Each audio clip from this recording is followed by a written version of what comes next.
This painting is known as the paternal admonition, and it's easy to see why. A daughter is lectured by her father, her reaction hidden from us. But even as her mother looks down in embarrassment, we can see through the posture of the daughter how she keeps herself controlled throughout this situation.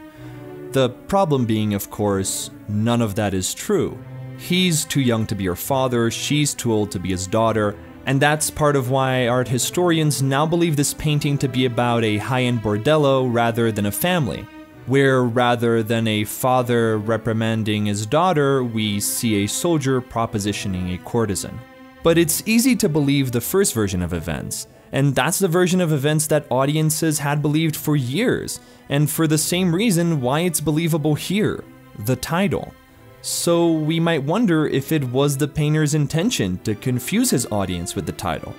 Except of course the painter didn't give the painting that name.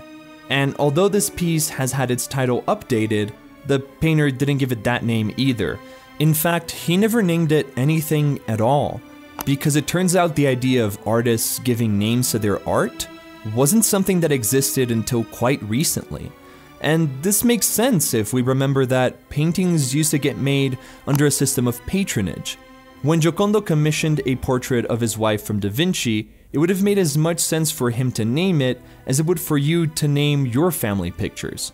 Even when paintings were meant for a wider audience or for display, they were usually showing either famous mythological or historic moments, and so it was expected that the audience could recognize what had been painted without anyone having to explain it to them.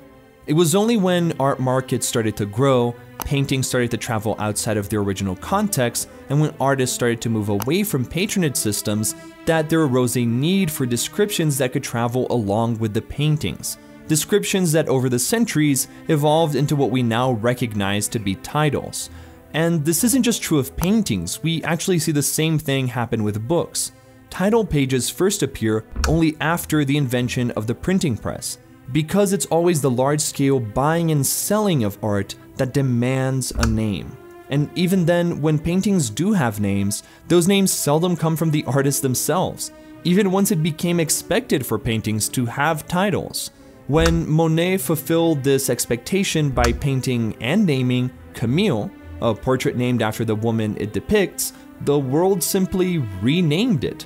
Camille would actually end up marrying Monet, but her identity was erased from his art as the painting came to be known simply as the woman in the green dress, and in doing so transformed the image from a portrait to a genre painting. We also see it in music, where Beethoven's so-called Moonlight Sonata got that name because his publishers liked it.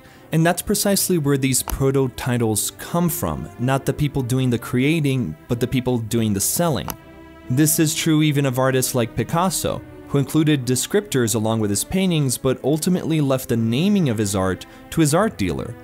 The need for titles seems obvious to us now, but that's only because we live in a world where art has been made accessible to a wide audience.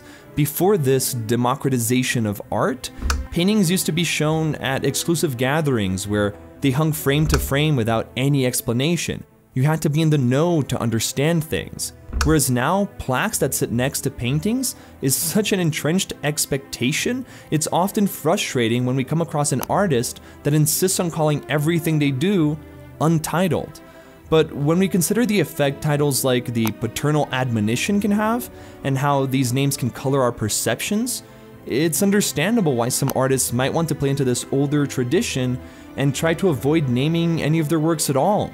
And in the end, that's fine by me, because as audiences, we can continue to play into our own rich tradition of calling things whatever we want. Subscribe for more videos, and if you'd like to choose the titles of these videos, you can do so by becoming a channel patron by heading over to Patreon. Links to that and to the recommended book for further reading on the history of titles in the description below.